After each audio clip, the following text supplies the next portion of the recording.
I'm going to talk a little bit about my life before I was kidnapped um, in AR/VR. So I was building AR/VR women. I was building my own company, New Reality Arts. Going to a lot of conferences, networking, and there were tons of conferences like about AR/VR. It was exciting. It's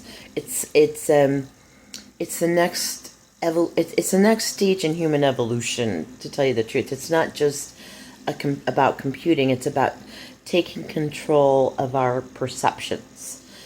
So it touches on everything. And I wrote a few articles, which kind of gives an overview of just how it's going to touch on everything.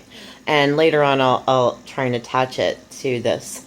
Anyway, so I was doing all this great stuff, and I had found a mentor. Now, even though AR/VR is going to be touching on everything, the people who were most sort of guiding it in the beginning were gaming people. It was about transforming what was a gaming technology into a much wider spread, more powerful, touches on everything. With now that you have VR and AR. And so I found this mentor, this woman and she was like the token woman, as far as I could tell. Like, there were no other really women in the sort of the upper echelons of these these gaming executives. All men. And this one woman who I'm guessing was just sort of the token one, so they could say, when they needed, like, in their heads, some kind of feminine perspective. Hey, what do women think of this? Like, they literally do stuff like that. Anyway, she didn't say that, but other women that were in sort of from my group that had started percolating into these all male teams said that they were sort of like the oracle of everything female.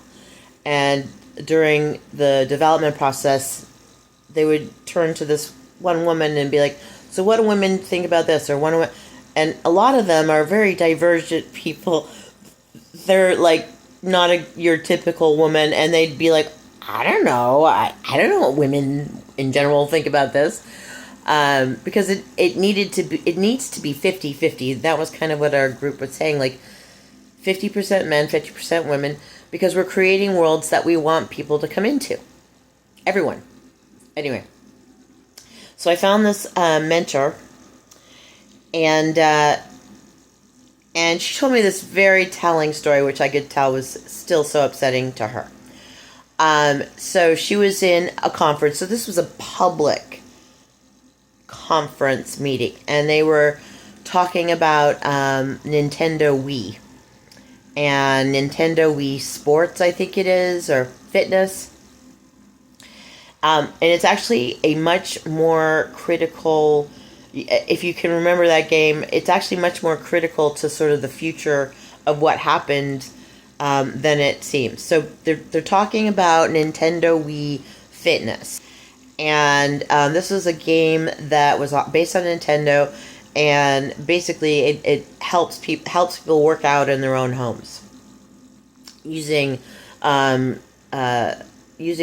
tools that show their movement in the video game. And so look it up if you don't know it. And they were talking about how that game became so popular.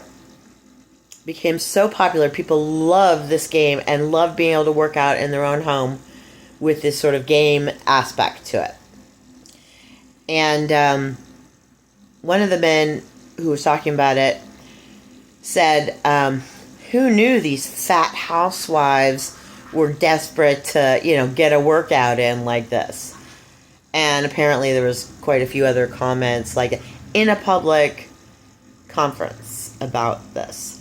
So the Nintendo Wii because it was so successful, these male executives got in their head like, oh, wow, fitness, wearable fitness things. And so that's where we got rings and watches and all kinds of things that track our health and that help us with our fitness. And it came from Nintendo Wii. But that was the perspective on their users. Like, who knew these fat housewives were so desperate to get a workout in? This is what, you know, these creators are thinking when they're building things for us. Anyhow, let's leave it at that. We'll go to the next video.